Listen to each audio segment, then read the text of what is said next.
So I'm here today to talk with you about how to build power to win change. And I'd like to start with a few questions.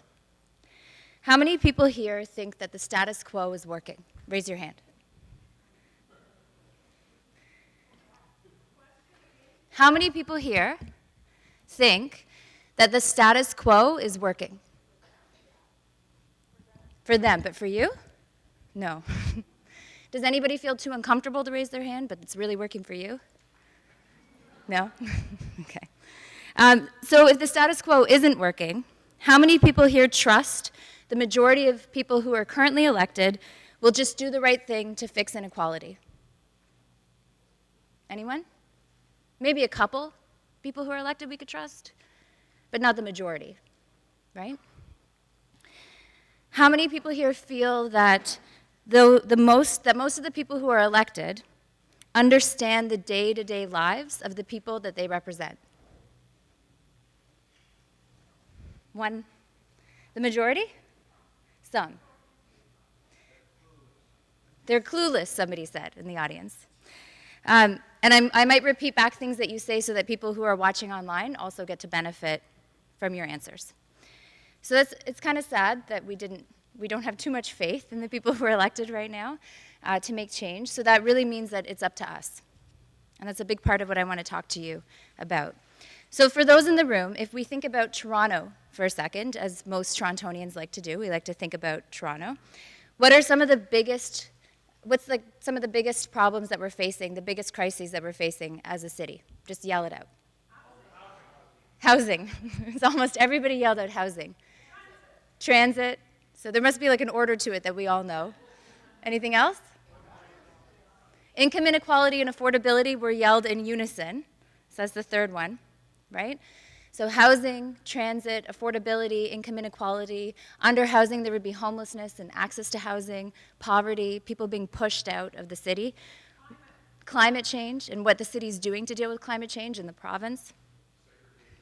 Segregation, yeah, that's a big part of the impact of inequality in the city. So we know that in Toronto and our communities, they're becoming increasingly unaffordable, and income inequality is widening faster than ever before in the city. People, communities, and arguably an entire generation are being squeezed out of Toronto, pushed out of the city, right? It's harder and harder to afford to live here. The cost of childcare, it's hard to raise a family here. It's hard to find a place to live. And yet most of the people elected are out of touch with the day-to-day realities that people are facing in the city. And so even though sometimes they talk about the right thing, so it might sound like they're talking about the right thing, they seem to lack, at least in my opinion, a sense of urgency around dealing with these issues and a real clarity or vision about what we need to do as a city to actually fix it. And it is possible to fix. So we know that things need to change, but how do we make it happen? What power do we have to demand and win change to transform our cities? Where does our power come from? Who in this room has access to millionaires? Raise your hand. Access to millionaires. No one? Usually somebody raises their hand, but I think if you know you're surrounded by people from the nonprofit sector, you don't want to let them know that you have access to millionaires. But that's clearly not where our power comes from, access to millionaires. Who here has access to expensive PR agencies and TV ad campaigns? Raise your hand. No? No one? So that's not where our power comes from again. Do any of you have fathers that sit on editorial boards of major newspapers? No? This is a reality for other people, right? This is where their power comes from. That's not where our power comes from. So where does our power come from? What power do we have?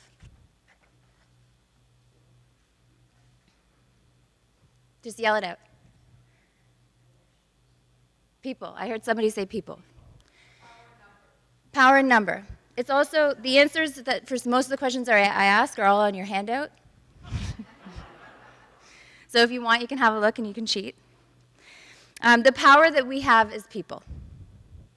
That's the first idea that I have for you today. And it's the idea that all of the next ideas that I'm going to present stem from. A deep belief that the power that we have is people, or democratic power. How many people in this room remember Doug Ford's announcement last spring that he was going to cut public health divisions across Ontario? Most people in this room. So last spring, Doug Ford announced he was changing the cost sharing between the province and municipalities across Ontario. In Toronto specifically, because Toronto was being hardest hit with this cut, it meant $1 billion being cut over 10 years. According to Toronto's Board of Health, it meant that 602 schools were at risk of losing their breakfast and lunch programs for kids that were going to school hungry, trying to learn on empty stomachs. It meant that over 1,000 daycares and over 85 long-term care homes were potentially going to lose their inspections, their health and safety inspections. It meant that 24 low-income dental clinics might be closing in the city, and it meant that 800 schools might be losing their immunization programs that were run by public health. A terrible time to be losing immunization programs in the city. So as mentioned in my introduction, I helped found an organization in April 2018, so less than 2 years ago, called Progress Toronto. How many people here have heard of Progress Toronto? That's good. Most people in this room. Also, you have flyers on your table right now. That would help you. Is that okay? At Progress Toronto, we have 4 streams to our work. Building Power, which is focused on training and leadership development. Pushing Power, which is our advocacy campaigns. Checking Power, which is all about holding people accountable, elected people accountable for the decisions that they're making. And what makes us unique as an organization is that when all of those 3 streams fail, we also focus on taking power. So we will run campaigns in elections to oppose or support candidates because we need to change who's making decisions at City Hall specifically and at the school board. A few people applauded, thank you. And so when the public health cuts were announced, we very quickly launched a campaign alongside allies to stop the cuts. Our campaign strategy was based on the belief that the power we have is people, and our deep belief in democratic power. So this idea that power comes from people starts to shape the tactics that you use in campaigns. So we wanted as many people as possible who lived in conservative-held ridings across Toronto. There's 11 of the 25 ridings in Toronto are held by Conservatives. We wanted people who lived in those ridings to contact their MPPs and tell them to stop the cuts to public health. We believe that if local MPPs felt this pressure coming from their constituents, coupled with Doug Ford's declining popularity, we could cause dissent within Doug Ford's caucus of his elected MPPs. And months later, this is exactly what we saw happen. It wasn't just because of Progress Toronto's campaign, it was because of all the campaigns that were being run across the province to stop Ford's cuts. But his MPPs were getting scared that they were losing the support of their constituents and that they might not be able to be reelected, and so they dissented internally. Do people remember this in like June last year? So we heard stories of caucus members leaving meetings crying, and there was a huge change in leadership within Doug Ford's group, senior leadership. And then Ford went quiet over the summer and rebranded, right? He came back. Do people in this room think he successfully rebranded? No, nobody does. So we hosted door-to-door canvasses in conservative-held ridings, in polls in those ridings where people voted Conservative. We knocked on doors and asked people to call their MPP, to email their MPP. We made it easy for them to do this, and to sign our petitions. We phoned landlines in all 11 Conservative ridings in Toronto.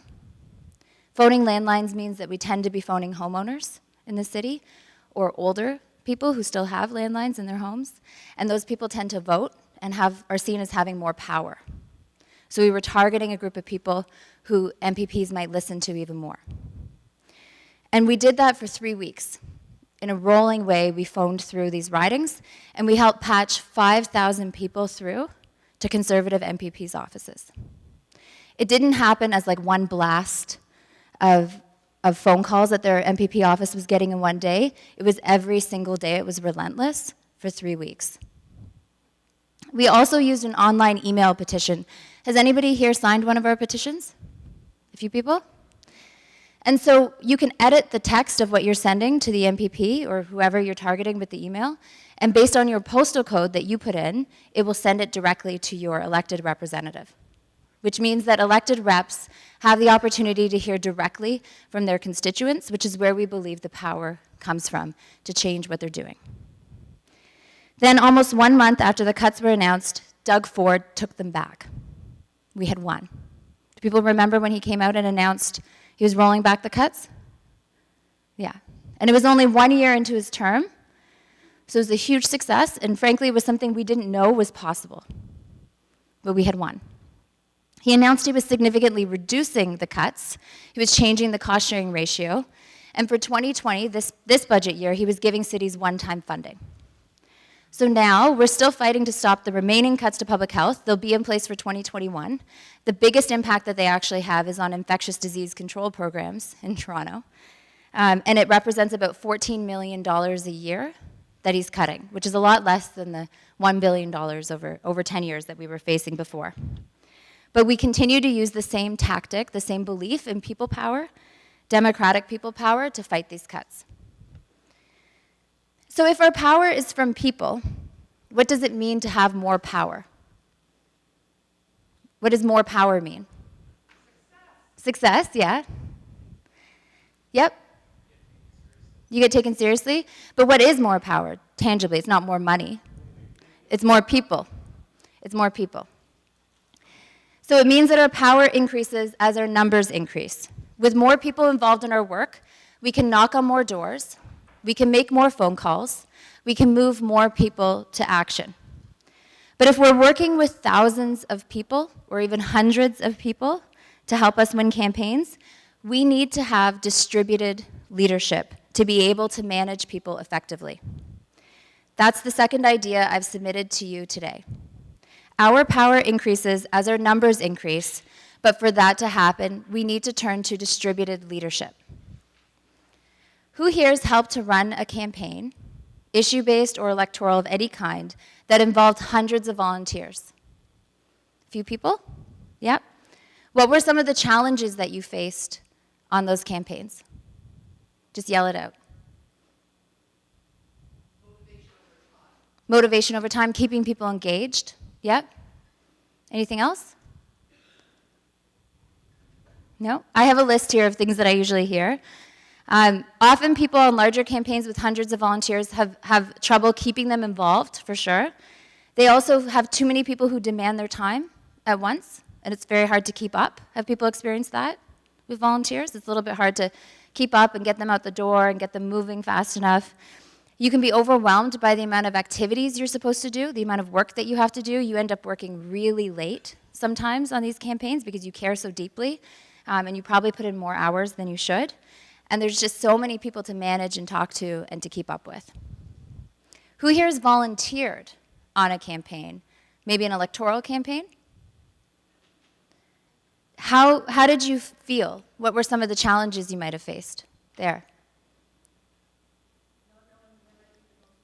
Not knowing when you'd be the most helpful? That's very helpful for me. That feeds directly into what I'm going to say. Anything else? So, common challenges volunteers face is that you might walk into, let's say it's a campaign office, and you wait for 20 minutes before somebody even talks to you, right? You wait for 20 minutes before someone sends you out. So you've committed 3 hours of your time, but you've already lost 20 minutes of your time just waiting. Sometimes it feels like the campaign or the organization keeps calling you to do the same thing. You're not really sure why. It doesn't really feel like you're valued, right? And you feel like you're just being deployed, and you kind of know that when it's over, you're probably not going to get called again for a little while. Like you're not necessarily feeling like you're a part of something. Have people felt like that? There's some nods. And you probably think you can do more in different tasks, but you're not being asked. Like you're not being used to your full potential. Who here is a manager of a team, like in their workplace? Lots of hands are going up. How many people do you manage? You manage directly 25 people? That's huge. How many people do other people manage? 2. That sounds much more reasonable. Yeah. Nicer to manage that. Back there? 2 as well. Anyone else? 20. Directly manage 20 people. Well, there's lots of studies that have been done about management ratios, and I think the optimal is something like 8. in terms of being able to effectively manage people. So do you think that you could do a good job as a manager if I told you you were responsible for managing over 100 people? No. No. And it's the same thing when you're managing campaigns or when you're managing people like volunteers on campaigns. 1 to 100, 1 to 150, 1 to 50, those are bad management ratios. To efficiently and effectively manage more people, we need to turn to distributed leadership models. In fact, the problem you may have, like some of you might actually feel like the problem that you face is that you don't have enough volunteers for what you want to accomplish. How many people here feel that? It's a few people. But with distributed leadership models and people feeling more valued, you will be able to recruit more people and you will be able to continue to increase your power. So in 2014, I was the field director on Olivia Chow's mayoral campaign.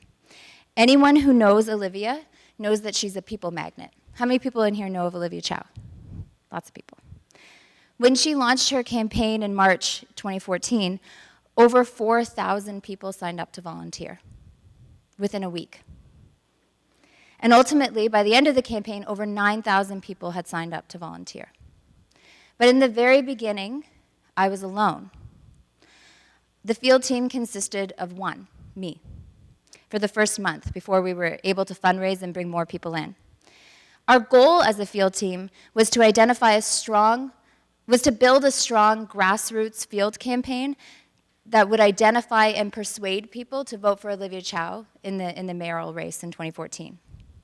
We wanted to knock on hundreds of thousands of doors and have face-to-face conversations with people across the city, and through the knocking on doors, deliver millions of pieces of literature as well about Olivia. At the launch of the campaign, I knew I had to get back to people who just signed up as fast as I could, because they were hot leads, right? As soon as you engage them, they're more likely to be engaged and volunteer. But the management ratio of 1 to 4,000 was a really bad ratio. I knew that wasn't going to work. So we actually had no choice but to test this idea of building distributed leadership on Olivia's campaign. We worked for months to build it, and by the fall, it was fully up and running, and that's when our volunteer base more than doubled to 9,000.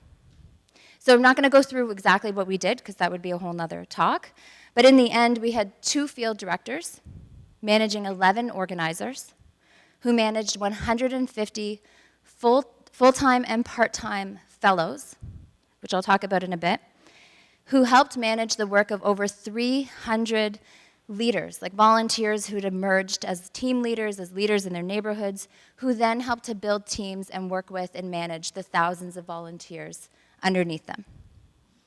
That pyramid of distributed leadership was the only way that we could effectively move everybody. That meant that we knocked on hundreds of thousands of doors, and some more than once. We had incredible people hosting canvases out of their homes across the city. We trusted them to do that. And we were able to help build a sense of community among local teams.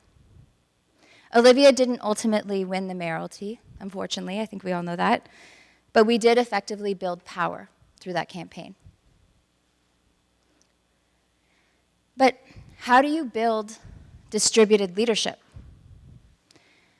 There are often already trained people when you get involved on a campaign. There's often already trained people that, yes, you could probably throw into leadership positions right away, and they do a good job, but that's never enough. And that's not actually contributing to growth or building or helping people learn. Instead, you need to make it a part of a campaign, part of a plan. It's harder sometimes when we're focused on the short-term outcome, but you need to make it a part of your plan to invest in developing people, to invest in building power and invest in training. And that's my third idea here for you today. Invest in building power. That means training people, and then it also means giving them the opportunity to apply their skills and to lead. On Olivia's campaign, we spent April and May hosting large training events across the city. And then in June, we held a full-day training conference that 1,000 people attended. A big investment for a mayoral campaign, and I don't think it was something that had been done before in Toronto. We were able to train over 2,500 of our volunteers through the different training events and the conference that we held. We also created an intense fellows program where if somebody committed 20 hours a week of their time to volunteering with Olivia, 10 of those hours were spent in trainings that we built for them. And we actually built a 12-week curriculum that we tried to take people through, and they were applying their skills and having the opportunity to build and turn into leaders over the course of the training program. So all of the canvases that we were running in April, May, and June were canvases. We were knocking on doors and talking to people about Olivia, but the way we saw it from the field perspective was we were giving people an opportunity to try, right? The conversations you're having in April and May and June don't mean as much as the conversations you have in September when you get closer to the election day, because people might change their minds. But we wanted to have that chance to talk with people so that our volunteers could see what it was like to lead a canvass and make mistakes, and then go and apply those skills in September when it was the crunch time. So this allowed people to move into leadership positions and to help us work with even more people. At Progress Toronto, we're also deeply invested in building power. I mentioned it as one of our 4 streams of work.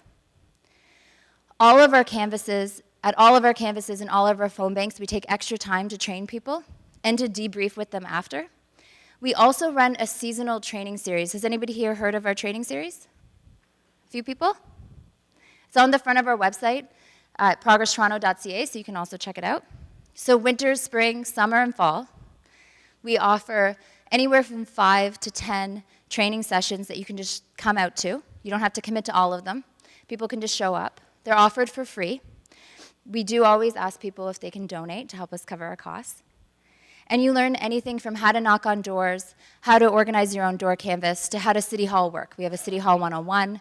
How do you meet with a local politician? How do you speak at a government committee? There's lots of different trainings that we offer. We also have big dreams for investing in our training streams.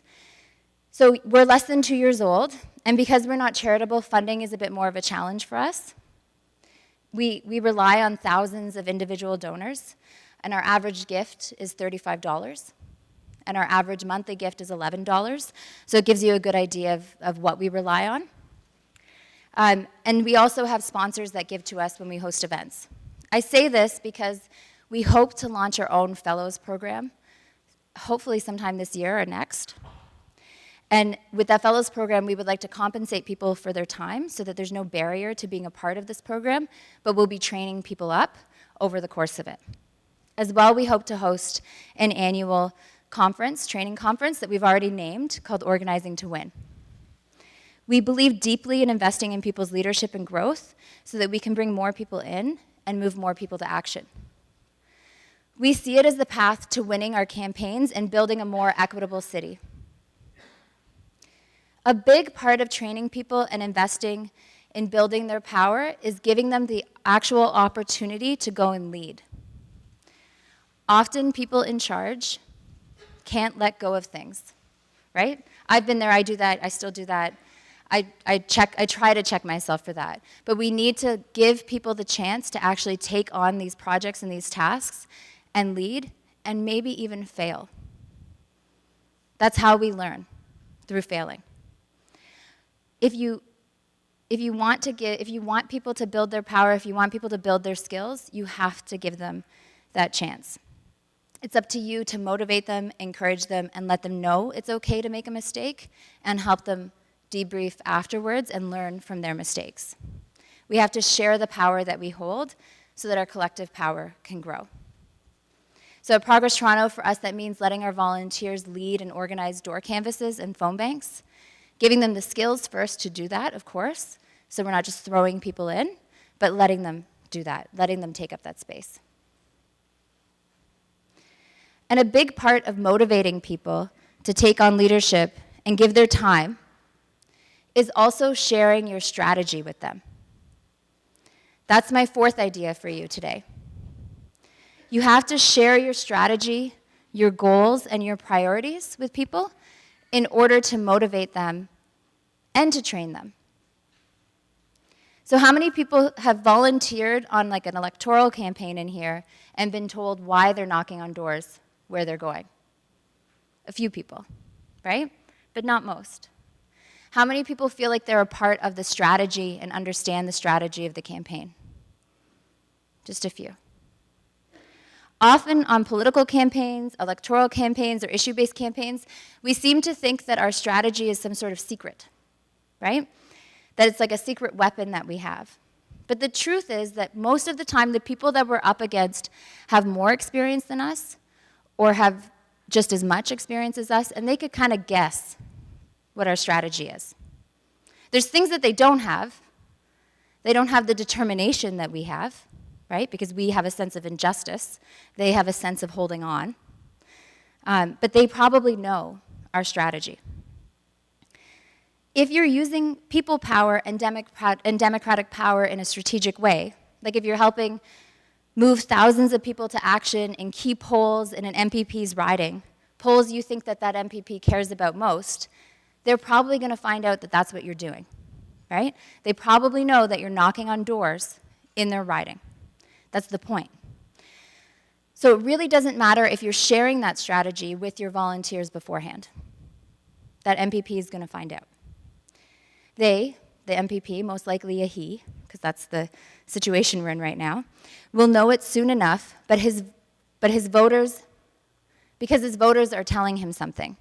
More often than not, he has, like even if the MPP knows that he's only getting these calls because you're knocking on doors in his riding, he still has to listen to those voters. He still has to listen to those constituents if he's concerned about his reelection, right? So telling your volunteers, your organizers, and people involved in your campaign what your strategy is and what your goals are will benefit you more than the risk that you might perceive. It will motivate them tremendously. It's the difference between a volunteer showing up at an office, being thanked, and then sent out to canvass in the cold to go knock on doors and come back and hand back like a clipboard, and you say thank you, of course you would say thank you, and that's it. And a volunteer who comes in is shown a map of how many doors have been knocked on, is shown a clear gap or a hole on that map of what doors remain and what we need their help filling, that they're told who that MPP is, and they're told why this will convince the MPP to change their mind. You could even tell them that you have a goal of knocking on 1,500 doors in that MPP's riding in those targeted polls, and we've only knocked on 1,100, and we need to reach 400 more. And that we're hoping that that volunteer will be the person who can deliver that 400, that will motivate that volunteer much more because they're in on your strategy. They'll be motivated to finish that 400 so they can fill in the rest of that map because people want to help, right? Letting more people in on your strategy motivates them. It also motivates them to ask other people to help them, right? I need to help deliver these 400 doors for this campaign. Can you help me do that? And that's how you start to grow your volunteer base. And that volunteer will be able to communicate to other people why that work is important and how it fits into the strategy, how it's part of winning. Of course, they will also gain insights into how to build campaigns and what's strategically important so that hopefully one day they can run their own, right? Because we want to invest in their power. This is important because even if we lose one particular vote, we win if we've invested in people and if we've built more power for the next campaign. Which leads me to my final and fifth idea that I've given you today. Every campaign is an opportunity to build power and ideally to build on what was built before. That's the ideal. Before I was field director for Olivia Chow's mayoral campaign, I worked at Toronto City Hall for Councillor Mike Layton. It was wonderful working with Mike because he understood the importance, and he still understands the importance, of helping organizers and organizations navigate City Hall so that they could run their campaigns and advocate for change. He understood the importance of democratic power and helping people use it.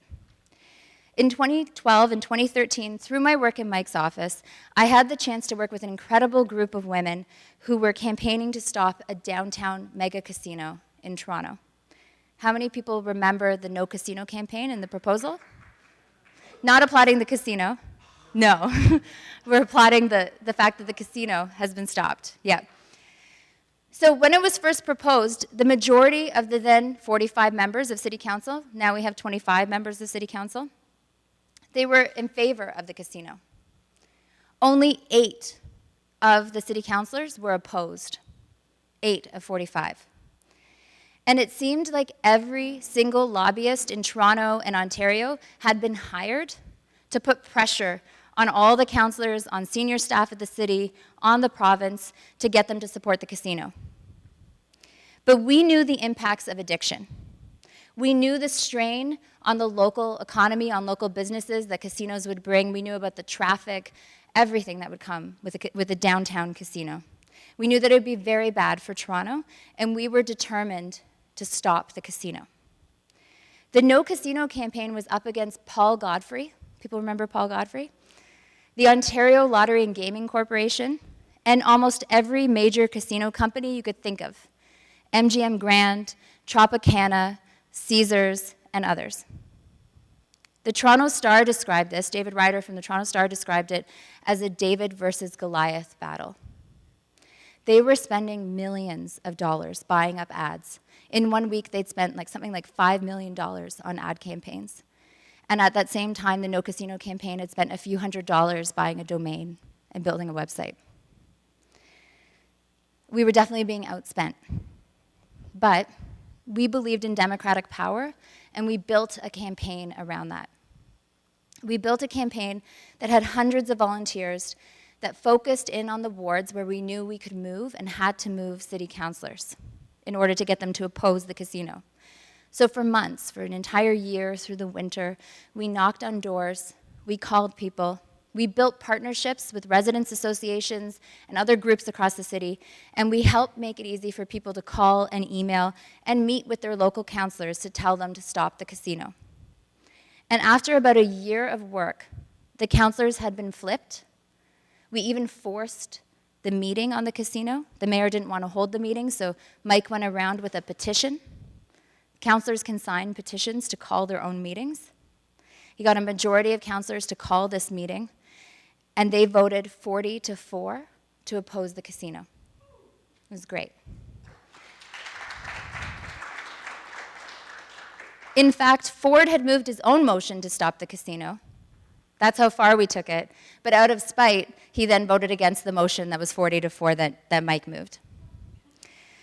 When the campaign was over, though, it was everything we had built seemed to slip away, right? All the people we trained, all the infrastructure we built, it wasn't available and used. And just around the corner was the mayoral campaign.